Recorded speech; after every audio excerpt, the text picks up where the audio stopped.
Live from Washington, D.C., this is Balance of Power with Joe Mathieu and Kailey Leinz. President Trump joins the Friday exodus to Long Island. Welcome to the Friday edition. With crime fighting on the agenda today, the president speaking to supporters later in Garden City, New York. I'm Joe Mathieu in New York alongside Kailey Leinz in Washington. Kailey, the president leaving the bubble not to talk about affordability today, but crime stats.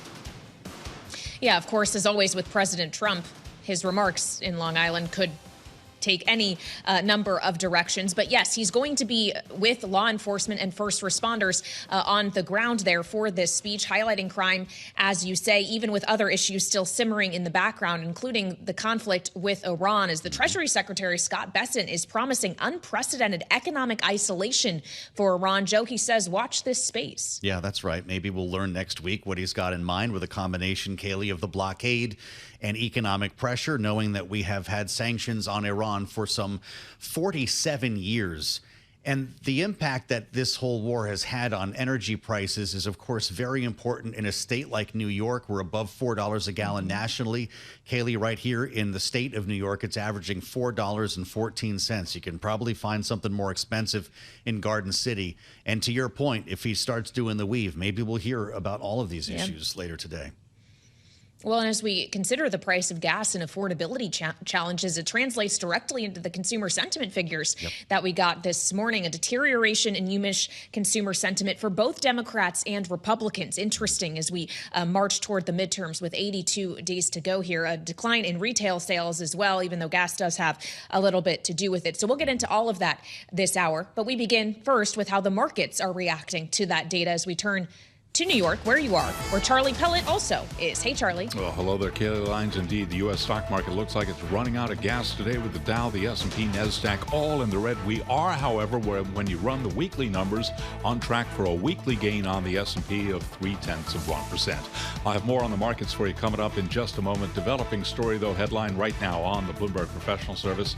The Justice Department and a U.S. financial regulator, the CFTC, are probing transactions around Radiant World, which is the private firm that has rapidly risen to become one of the world's largest iron ore traders. Again, developing story headline right now on the Bloomberg Professional Service. The Dow, the S&P, NASDAQ 100 index all in the red right now. Russell 2000 index of small cap shares is higher. That index up by 0.3%. But putting it all in context, looking at a loss now of 0.2% on the S&P. We have got the Dow Industrials down 148, drop there of 0.3%. S&P at 77.79, pulling back from a record. NASDAQ 100 right now down 0.4%. 2-year 4.16%, the 10-year 4.69%, and the 30-year 5.26%. Gold up $33 the ounce, $43.83 on the ounce, with a gain for the precious metal of 0.8%. WTI, West Texas Intermediate crude up 1% ahead of the weekend. 82 even a barrel of Brent, 88.06, higher now by just about 1.1%.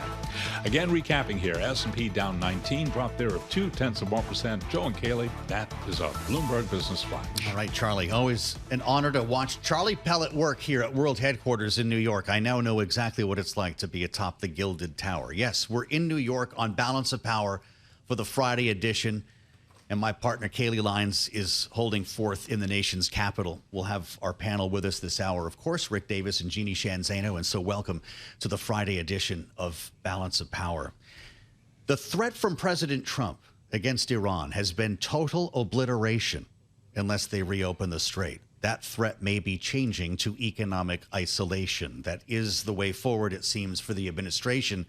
And based on analysis that we have seen from Bloomberg Economics, it could be easier said than done. The Treasury Secretary Scott Bessent laying out the 1-2 punch threat today in an interview on Newsmax. Listen.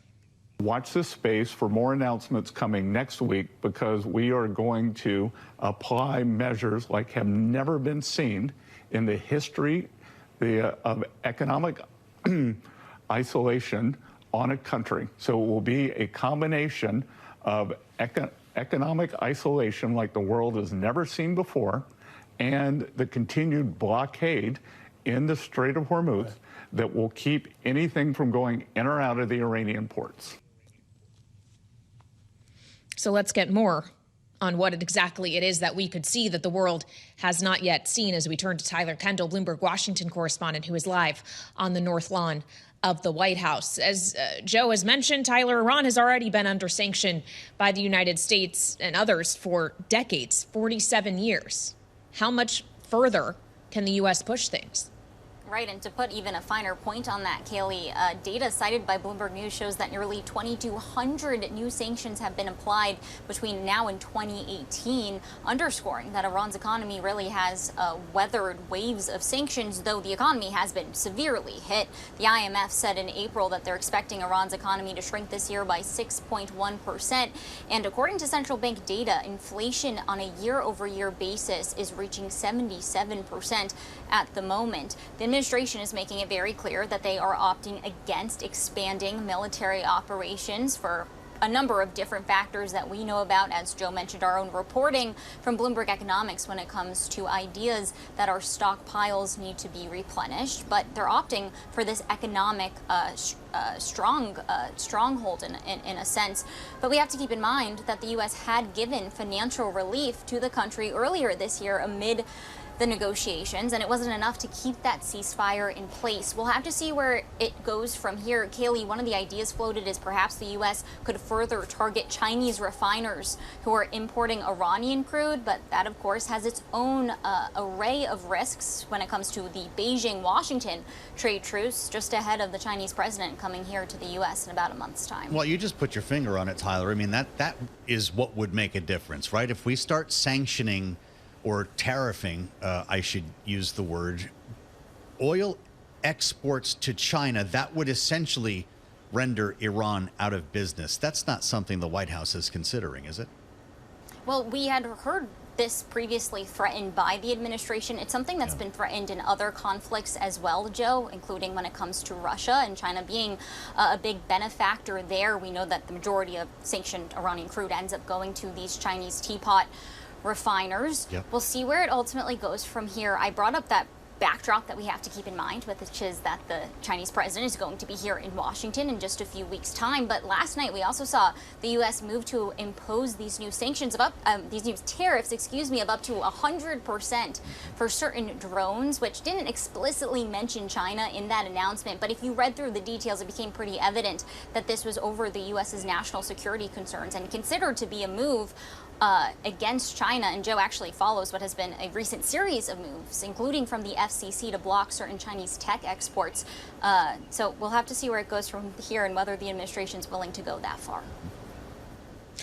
Tyler, we're keeping an eye on Joint Base Andrews as the president is on board Marine One, getting set to land at Joint Base Andrews. Well, of course, he'll board Air Force One, which is going to take him to Garden City. He's heading to Long Island to talk about crime. And as we watch here to see if he might have some words with reporters before boarding the new aircraft, why bring this message there now?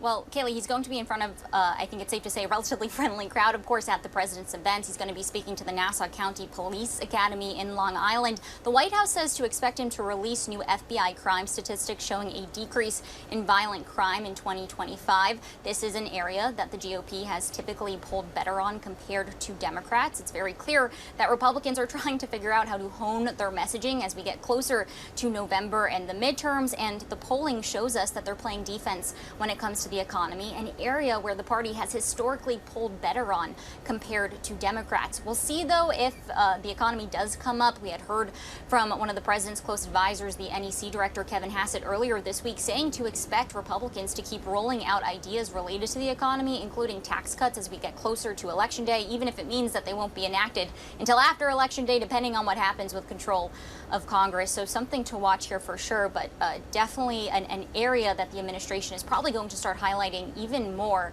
as we get closer and closer to November. Tyler Kendall, Bloomberg Washington correspondent, live at the White House. We thank you so much, Tyler, as the president makes his way to southern Nassau County. Yes, Garden City, New York is where the president will be holding forth. That's producer James country, and he's going to be surrounded by first responders in an area, as Tyler said, that is quite friendly to President Trump. Remember, he went to the Nassau Coliseum.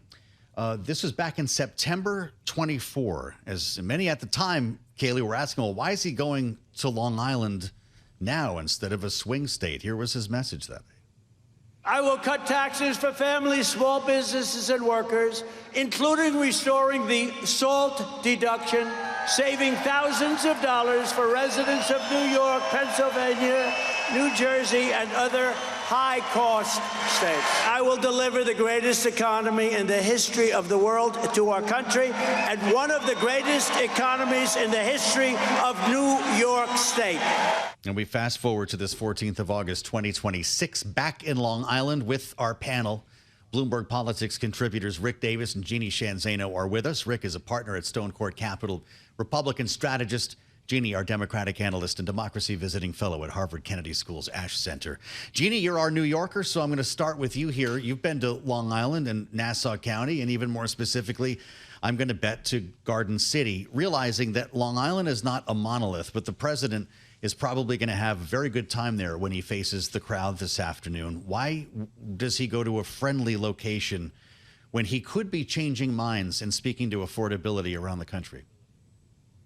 Yeah, you know, as you said, producer James country. So we love it. And of course, it is also the home, in addition to producer James, it is also the home of the Nassau County executive, who is currently running for governor of New York. And even though Donald Trump lives in Florida now, he is a New Yorker at heart. God bless him. And he really does care about what happens to the future of this state. So Bruce Blakeman, this is also to support him. But, you know, I think what the president is trying to do in talking about crime today, if he stays on message, is trying to turn the page from a very unpopular economy right now. And that is the problem. Usually Donald Trump would turn to immigration or the economy, but he's underwater on both of those things right now. So he's going to the third choice, which is crime. Unfortunately for the president, it is very, very hard to turn the page on the economy, because whether people are Republican or Democrat, as we saw in Rick's favorite consumer sentiment from UMass today, the numbers are way down amongst Republicans, Democrats, and independents. People do not feel good about the economy today. Yeah, I'm glad you mentioned that, Jeanne, because you're exactly right. In July, just a month ago, Republican sentiment was at 88.2. Fast forward to this preliminary August read, it's down to 78.7, a 9.5 point drop. You saw deterioration, less so, though, for independents, down 3 points for Democrats as well. That's probably not a trend you want to see as we're getting closer to the midterms. Rick, could the president try to course correct, at least in some way, in his remarks in Long Island this afternoon? Well, I'm a cynic. You know, I think he wants to play golf this weekend. So it's like, where's the friendliest crowd I can go to before I head to the golf course? Well, the crowd he's going to right now, Rick, sorry to interrupt you, appears to be reporters who are gathered beneath the wing of Air Force One. He's showing them a piece of paper. And if we can get our ears on that, it'll be interesting to see what exactly it is that he felt was so important. He had to go talk to them about it before he boards the aircraft. Let's listen now live to President Trump.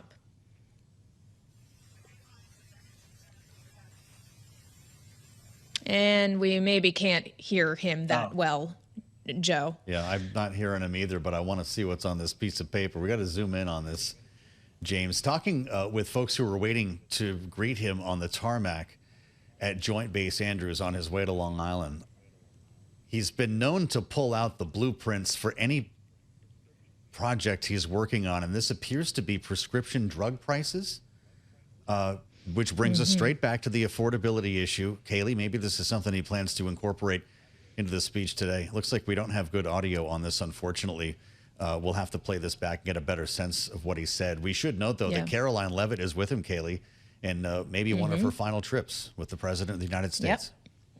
She's just got a few weeks left as she's set to depart at the end of the month. As Joe says, unfortunately, we can't hear the president well right now, but fortunately for us, we can't hear the thoughts of Rick Davis and Jeanne Zaino. Rick, I'm sorry for interrupting you. Please continue what you were saying. Well, notwithstanding the mimeograph that he's sporting around in front of the press right now, you know, I don't think this would be considered a really significant event when it comes to trying to change the tide of the midterm elections less than 80 days away. Look, it's the dead of August. Nobody is paying much attention to this. Smart people are at a beach trying to beat the heat.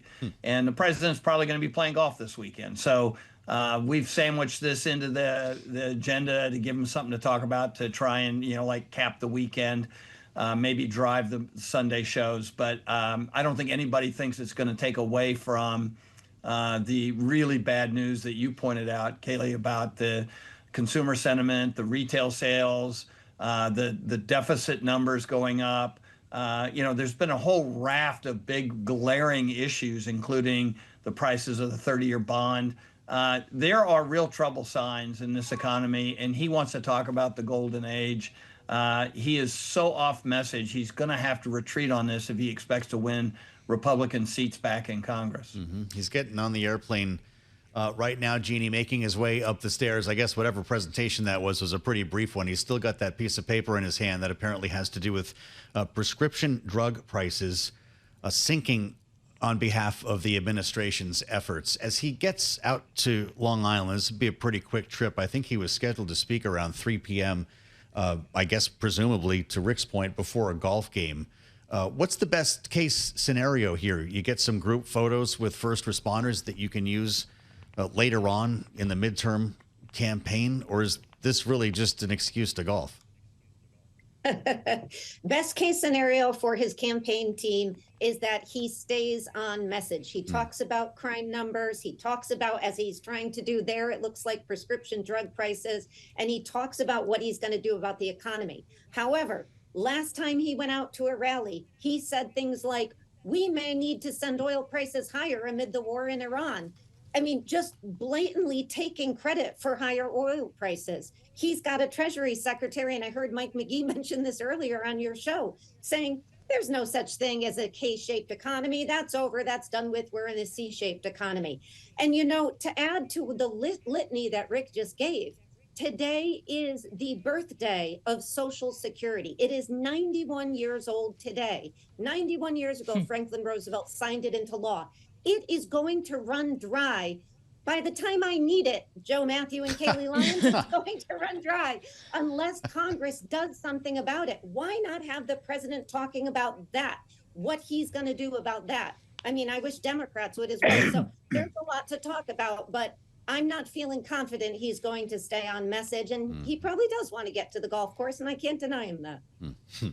Well, Rick, if you want to keep funding Social Security, at least right now, you have to keep borrowing and issuing new debt. We've seen some big figures on the auctions this week. The 30-year auction yesterday was at the highest yield since 2001. This isn't a sustainable trajectory. No, it's not. And everybody in Congress knows it. There's been no effort to try and rein in federal spending. Now we're seeing the results of that with these high bond yields.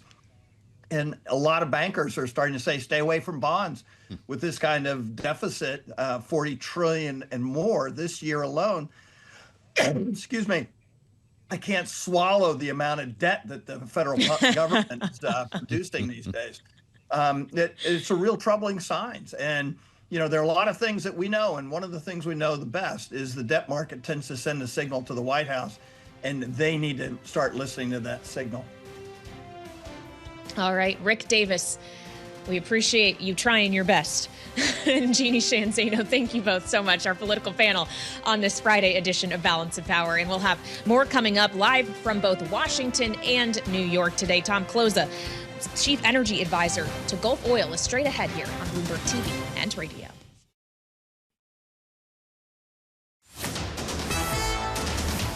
It's 1:21 on Wall Street. We do check markets all day long here at Bloomberg with the Dow, the S&P, NASDAQ, all in the red. We are seeing a gain in the Russell 2000 index of small cap shares, up right now by 0.4%. To be sure, we're on track for another weekly gain. That would make it 3 in a row in the S&P 500 index on the week, up by 0.3%. But Wall Street's wrapping up the week. Stocks are falling, signs of a slowdown in the main engine of the economy, reinforcing bets that the Fed will hold rates steady to prevent further weakness. S&P down 18 right now. Drop there of 0.2%. Dow Industrials down 112, a decline there of 0.2%. Nasdaq right now down 0.4%. And again, the Russell 2000 index of small cap shares up by about 0.4%. The 2-year, 4.16%. The 10-year currently yielding 4.69%. We've got the 30-year, 5.26%. Spot gold up $31 the ounce, higher by 0.7%, 43.81 the ounce.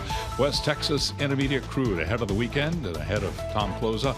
Right now, higher by 1.2%, 82.23 a barrel on WTI. Barrel of Brent, 88.26 right now.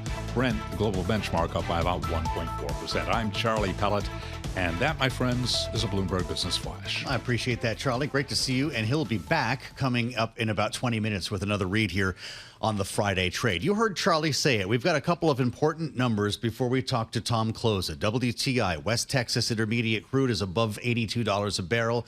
It's up a little more than 1% right now. So is Brent. $4.07, the national average for gas. And if we've learned anything from Tom Kloza, it's not crude oil that is the story right now. It's the distillates. Gasoline at $4.07 in New York, where the president is today, $4.14. A gallon of diesel, Kailey Leinz, $5.42. And as we know, the economy runs on diesel.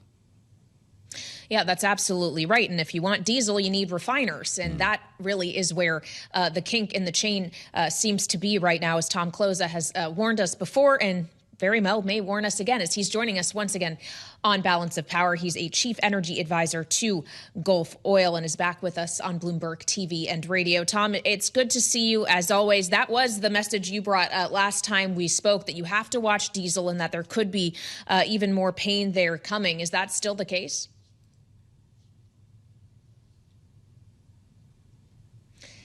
Seems like Tom may be having a little bit of difficulty hearing us. Of course, Joe, as we consider the picture for diesel and where that refining capacity is and is not, one of the big challenges is Russia, because Ukrainian drone strikes have been targeting Russian refineries. And add on another layer to this as we consider potentially sanctions that could go on Russia, or secondary tariffs on buyers of Russian oil if the sanctions bill passed by the Senate goes through. And then the U.S. potentially could be intensifying sanctions or putting in secondary sanctions against Iranian oil if that is what is entailed in the Treasury Secretary Scott Bessent's promise of further economic isolation for Iran. I think Tom Kloza can hear us now, if that's right, James, chief energy advisor for Gulf Oil. It's great to have you back, Tom Kloza. We've been learning lessons from you as we speak here. I don't know if you could hear our conversation earlier, but when you've got gasoline above $4 a gallon still, and you're looking at $5.42 for diesel, I know you've pointed us to the distilled products here. Pay less attention to the crude. This isn't going to change, even if the price of crude starts to come down, when you consider refining bottlenecks, right? How worried are you? Yeah, I don't think it changes. And, you know, one thing that's been missed is that we're down about 7 to 8 million barrels a day of refining capacity, much of which was knocked out by drones. And that means less demand for crude. So, yeah, crude oil prices are in the 80s, but guess what? The price of diesel is about $180 in every corner of the country without taxes. You know, we are looking at the most expensive harvest season. You know, I live in New Jersey, so we don't harvest much of anything. But, you know, the rest of the country, you're looking at prices that have never been this high ever. Well, So if they've never been this high ever, and we're considering the trajectory of where things will go, a lot of that may very well be dependent on crude influencing the price of product. And that brings us to the Middle East, Tom. If we consider the U.S.'s promise via the Treasury Secretary Scott Bessent to unleash a new campaign of unprecedented economic isolation against Iran, do you interpret that to mean potentially putting secondary sanctions on buyers of Iranian crude? What would that mean for global energy markets? Well, I think it certainly means we're not going to have full and unfettered access to crude oil, whether it comes from the Persian Gulf or the Red Sea, or comes from the Caspian or Russia.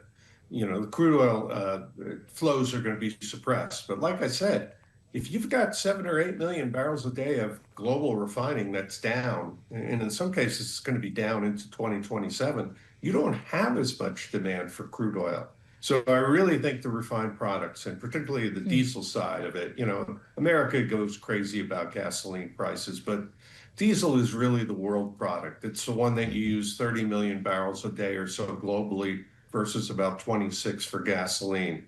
I did a piece this morning looking at hurricane season, and I got to tell you, it's very, very frightening. All we need is any sort of probability cone in the Gulf of Mexico, and we go apocalyptic again.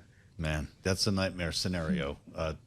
Tom, it does appear that this administration is bracing for a longer conflict than it was originally bargaining for. And we've had a lot of experts tell us here on Bloomberg TV and radio that it is very likely this will still be underway in some form when voters go to the polls in November and maybe as we walk into the winter. And I'm wondering what all of that would mean for heating oil for those in the Northeast and other areas who are going to be looking to fill up their tanks in a couple months.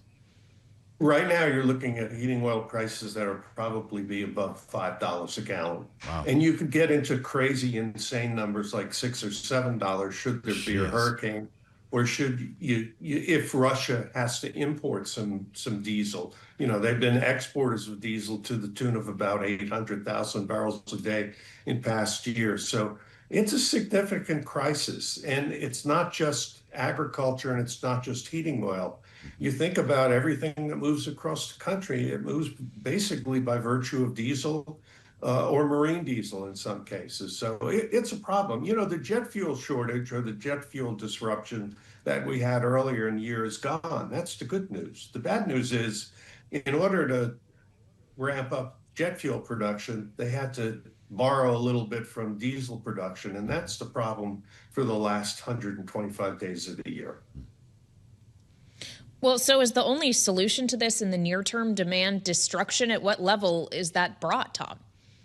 Well, I think, you're seeing demand destruction in the terms of refineries. Refiners can buy. If they're going to sell something for $180 or $130, there's no risk in buying. So there's no demand destruction there. It's just the inability to ramp up production that's been lost. I do think we'll see demand destruction in the middle of the barrel to a certain extent. We'll have to see how the harvest season goes. We've never had, we had a planting season back in 2022 where you saw sky-high diesel prices. We've never seen it for the harvest season, and that largely takes over, the middle of the country in the next 90 days. Always great to meet Tom Kloza in the middle of the barrel, Chief Energy Advisor at Gulf Oil. Tom, thank you. Great to see you. I hope you have a good weekend.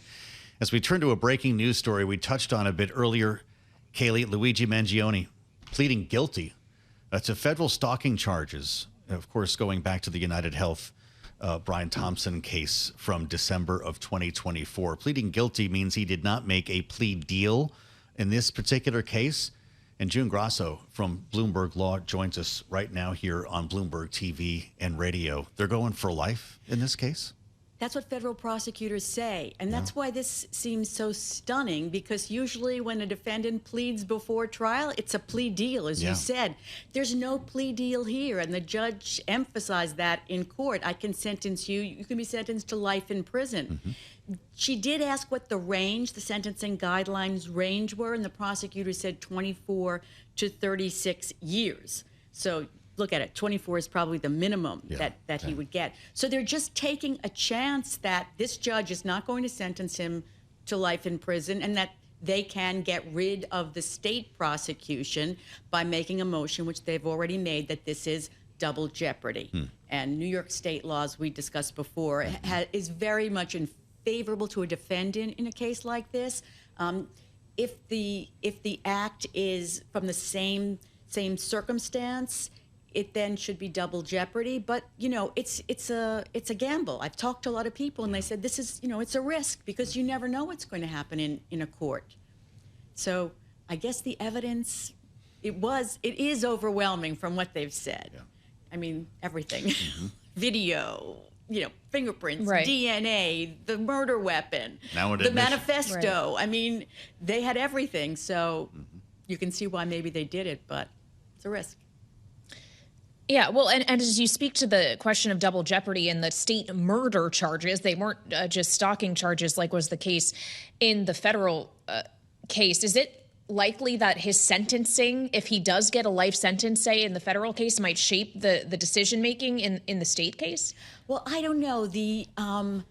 The Manhattan DA is pretty adamant that they are going to try this case. They are really upset, you might say, that the federal government went ahead with the deal beforehand. I mean, they were, let's face it, they were not happy that the federal government even brought charges here. This is a typical state case. It's a murder in Manhattan and, arrested in Pennsylvania, perhaps, but New York City police then took charge of it, the prosecutors, and often there's this thing where, the state does all the work and then the feds come in. So that the Manhattan DA is not happy about this and was not happy about it from the very beginning, the feds coming in and trying to take over.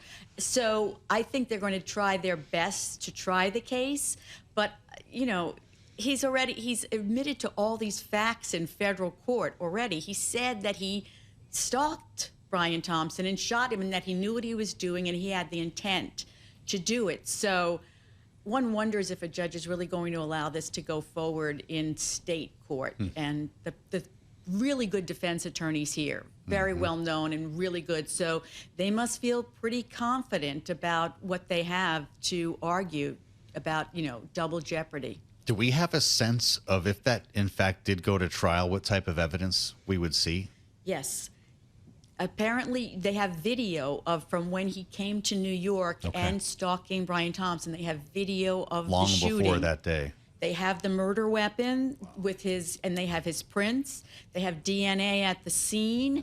They have his manifesto that he wrote saying he wanted to kill someone. Now they have his statement in federal court saying that why he did this. He was in back pain for years and he heard that there was going to be this conference and he researched it.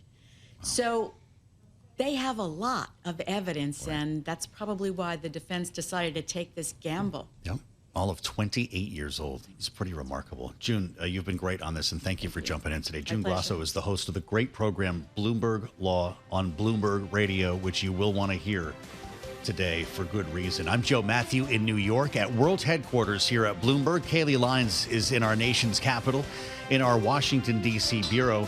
And Kailey will spend some time with David Westin coming up and General Mark Kimmitt as we keep our eyes on what's happening in Iran. Stay with us here on Bloomberg That's TV up next. and radio.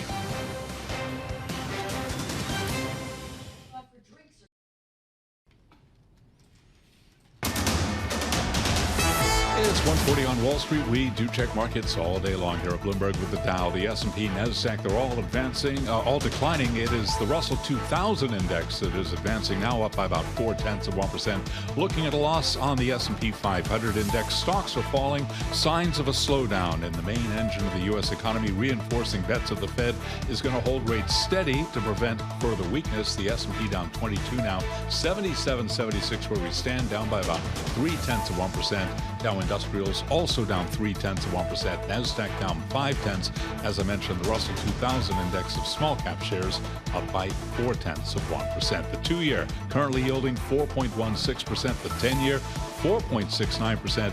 As of now, we are on track for a winning week for the U.S. stock market. That would be 3 in a row. Spot gold up 0.7% to $43.80 the ounce, and West Texas Intermediate crude $82.15 a barrel now, up by 1.1%. Reddit shares are surging today. It'll be joining the S&P 500 next week. Reddit shares advancing now by 11%. Joe and Kailey, that is a Bloomberg Business Flash. All right, Charlie Pellet watching the markets for us. Thank you so much. And as for what we all should be watching, the Treasury Secretary of the U.S., Scott Bessent, says to watch this space for updates next week, potentially, on the United States' so-called unprecedented economic isolation plan for Iran.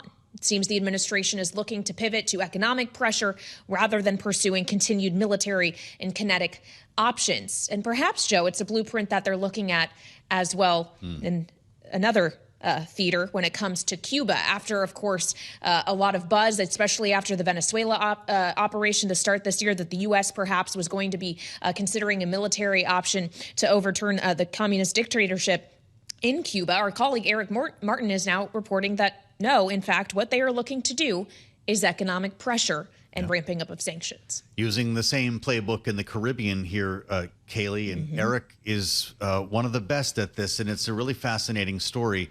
The Trump administration's strategy when it comes to Cuba hasn't been producing a lot of results.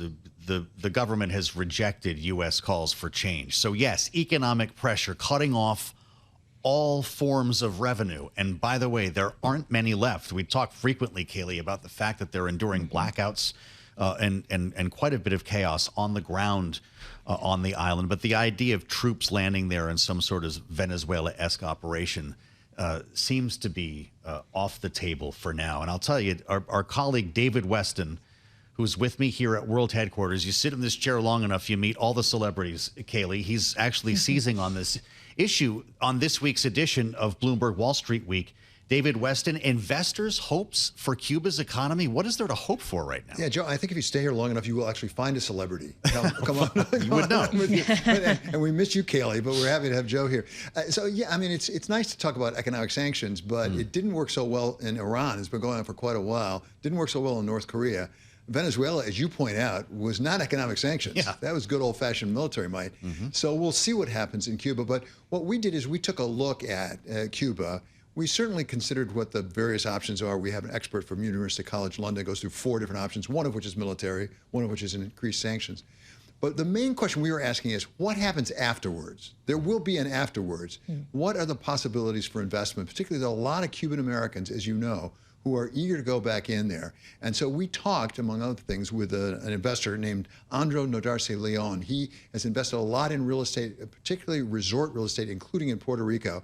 He's eager to get back in to his native country, and this is part of what he had to say.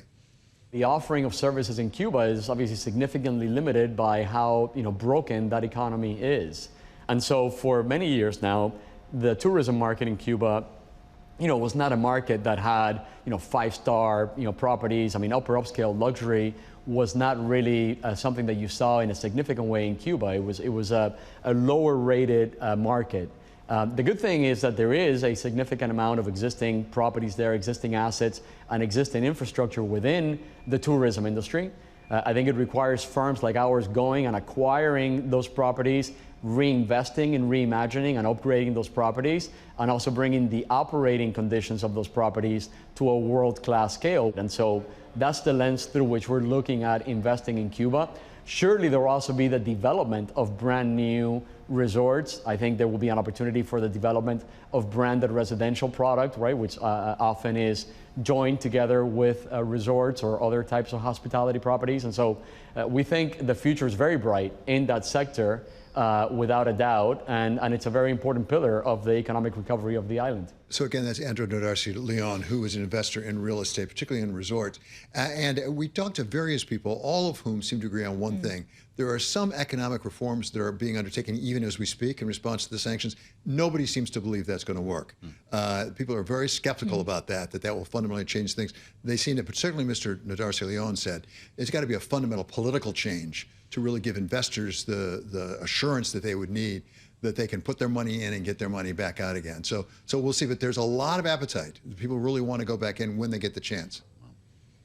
Well, and it's interesting, as I heard what he told you, David, I would imagine, frankly, that President Trump, a real estate guy at heart, is viewing it through a somewhat similar lens. Yeah, I'm sure that's right. And listen, I don't know real estate that well at all. I have been to Havana a couple of times on news trips, actually, back at ABC News, and it could be beautiful. I mean, it's really pretty. And there's a lot of culture there, beautiful oceans and beautiful beaches and things. So I can easily imagine, even as not a real estate estate guy. Some really nice resorts along the beach there. Now, I was lucky to go to Cuba on a trip for the dedication of the Hemingway House back when relations were starting to thaw. You could get on a JetBlue in Florida and fly to Cuba, David. That would also need to be part of this, right? To actually be able to get people there. Well, absolutely. It has to be fundamental changes. It's got to come from the United States. I mean, we got to let people in. There's got to be a change out there. But I bet you went to the bar, right? The Hemingway bar. Of course I did. Where you go over there. Exactly. It is. I think it's a really cool place. It's an incredibly special place. I'm sure the cars will still be there. But you do Wonderful wonder cars what from the the poor 50s. people of Cuba are going to go through between now and then. And that's part of when you talk about these unprecedented economic sanctions, as I say, it hasn't worked that often in my experience around the world. But the way it works is by hurting the people. And the people putting pressure on the regime, which is what we were told in reporting out this story. And so that you really have to worry about. You're really getting at the regime through the people, and there's a lot of pain that has to be inflicted, I fear, before there's really change. All right. Well, it should be a great episode of Wall Street Week tonight, which you can find, as always, at 6 p.m. Eastern time here on Bloomberg TV and radio. David Westin, thank you so much. David, with Joe in New York, they've both been to Havana. I'm still here in D.C. I got to get my act together, get out in the world a little bit. But fascinating to have this conversation around economic pressure on Cuba, perhaps being the option the administration resorts to rather than something kinetic. As we've told you, it does seem increasingly like that's the direction they're leaning when it comes to Iran as well. The Treasury Secretary saying that a period of economic isolation is coming for Iran on an unprecedented level. And as we consider what that may mean for the military options that the U.S. Finds itself with or without, we turn now to retired General Mark Kimmitt, who is back with us in our Washington, D.C. studio. He, of course, is former Assistant Secretary of State for Political and Military Affairs. General, welcome back to Bloomberg TV and radio. Thanks. As we hear this kind of rhetoric from the administration, and we've heard similar things from President Trump as well, who just within the last week has suggested low-keying it, focusing more on economic measures, is it because our military measures were not and cannot be enough? I think that's true. It's really got to be a combination of economic, diplomatic, and military. I don't think you can do any of those in isolation. Right now, the military doesn't seem to be able to break through the resistance model of patience and standing back and taking the blows as Iran has been doing. So I think what they're doing is turning up the knob on the economic sanctions, turning down the knob on the military a little bit, while still trying to work the diplomatic simultaneously. Is it turning down the knob on the military because we have to? You've seen the reporting, I'm sure, just as I have, that we're running low on munitions, both air defenses and precision munitions. Well, it's that, but I also think it shows yet again the fallacy of winning a war through air campaigns alone. There hasn't been an air campaign that's won a war since the airplane has come into the air. Well, with all of that said, General, and it's great to have you back with us today on Bloomberg, what should people be preparing for then? We've had 47 years of economic strangulation in Iran that has not broken the back of the regime. What actually changes behavior here? Yeah, well, that's the right question to ask. You've got to understand with the Iranians, they follow what people would call the Middle East model, which is they're not trying to win, they're trying to not lose. And they win by not losing. It's a resistance model. They resist and they show patience. You never hear them say we're going to defeat the Americans. You hear them say we will resist, which means that they will take a lot of pain. They're like Rocky. As long as they get through the 15th round and they haven't been knocked out, they think they've won. We've seen that with Hezbollah. We've seen that with Hamas. That is the typical way they fight, and us trying to fight it in a conventional manner, not recognizing that patience is required. I think we forget how we became a country, which is the Revolutionary War. We outlasted the British, and they just finally got tired and went home. Well, that also required an uprising, and I wonder if that is in the offing here. Is that the strategy, General, that you make conditions so painful on the ground in Iran? It's not just the regime, it's the people who can't take it anymore, and they go into the streets and rise up against leadership. Well, they've tried that a couple of times, and they have among the most brutal regimes of all It's a theocratic fascist regime that anytime you have any type of resistance, any type of protest, they will just gun you down in the streets. Wow.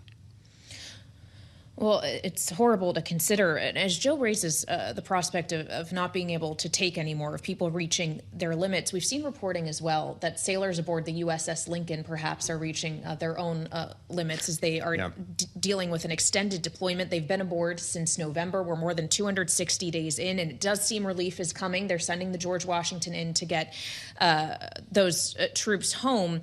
Yet their families had to go to the press to raise concern about these conditions. And the president was actually asked about those stories as he boarded Air Force One earlier this afternoon. Listen to his response. Family members of U.S. service members are concerned about the conditions on board the USS Lincoln. Well, no, that ship is moving. No, they're not. That ship is moving right now, or very shortly, and it's being replaced with another very similar ship. Has the deployment's gone on too long? Are you worried? No. Not nearly long enough. Thank you, everybody. So if it was difficult to hear the questions of the reporter for our radio audience, he was asked whether or not they were concerned. He said, no, they're not. He was asked whether their deployment has been too long. He says not nearly long enough. Is that the proper messaging from the commander-in-chief? I probably would have used different words, but I think one must understand with the Navy, it's about expectations. These kids and their families plan their entire lives around a 6 to 7 month rotation. Everything down to and including having a family. I know this. I'm a Navy kid.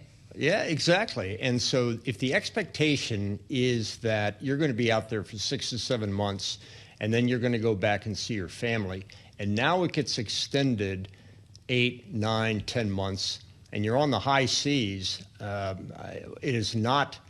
it's not unexpected why those sailors are feeling the way they do. A small number, we hope, but nonetheless enough that it's a concern. This isn't like in Iraq in 2004 when we had to extend some of our troop units indefinitely. When soldiers go off to war, Marines go off to war, it's kind of for the duration as long as the war fight goes on. But the Navy is very, very systematic about the rotations. If for no other reason, it's a supply chain issue. One that's waiting is in dry dock getting fixed. Okay, so if it really is ultimately about expectations, for those who are getting set to board the George Washington and deploy to the Middle East, what would their expectation be of how long they will be there and what it is they can anticipate they will be engaged in? Well, I think the more important question is, has their leadership managed those expectations? Have they been talking to the family? Have they been talking to the sailors and saying, we hope this is only 6 to 7 months, but as you prepared for this cruise, have you prepared your family for it going a little bit longer than previously? Well, do you think the leadership has enough information to be able to properly manage expectations at this point? Does the United States really know how long we're going to be at this? No, and that's what you've got to be honest, and you've got to tell your families that. You've got to prepare. You're going to say, look, we're going to do the best we can. We can't guarantee this is only going to be 6 to 7 months, but that's the nation's duty.